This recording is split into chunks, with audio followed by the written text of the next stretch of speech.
நலாஸ் நாட்டு சர்க்கரை நலமுடன் வாழ நலாஸ் இந்தியாவிலேயே நாட்டு சர்க்கரைக்கு ISI முத்திரை மற்றும் அக்மார்க் அங்கீகாரம் பெற்ற ஒரே நிறுவனம். தொடர்புக்கு 9047045000. ஈரான் மீது இஸ்ரேல் மேற்கொண்ட தாக்குதலுக்கு மௌனமாக இருக்காமல் இந்திய அரசு தனது பொறுப்பை உணர்ந்து செயல்பட வேண்டும் என சோனியா காந்தி வலியுறுத்தியுள்ளார்.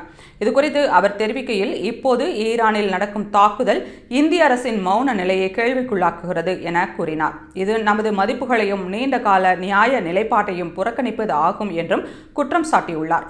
இஸ்ரேல் பாலஸ்தீன பிரச்சனையில் இரு நாடுகள் தீர்வை ஆதரிக்கும் இந்தியாவின் நிலைப்பாட்டை மோடி அரசு கைவிட்டு விட்டதாக அவர் குற்றம் சாட்டியுள்ளார். மேற்காசியாவில் பதற்றம் அதிகரிக்காத வகையில் இந்தியா தூதரக முயற்சிகளை விரைவுபடுத்தி பேச்சுவார்த்தையை ஊக்குவிக்க வேண்டும் என வலியுறுத்தினார். ஈரான் மீது தாக்குதல் நடத்திய இஸ்ரேல் அரசின் நடவடிக்கைகள் அமைதிக்கு விரோதமாகவும் தீவிரவாதத்தை தூண்டும் வகையிலும் இருப்பதாக சோனியா காந்தி விமர்சித்துள்ளார். ஜம்மு காஷ்மீர் பிரச்சனையில் இந்தியாவுக்கு உறுதுணையாக ஈரான் இருந்தது என்றும், இந்தியா இஸ்ரேல் உறவு அந்த பிராந்தியத்தில் அமைதி நிலவ தேவையான தார்மீக பொறுப்பையும் நமக்கு அளிக்கிறது என்றும் அவர் குறிப்பிட்டுள்ளார்.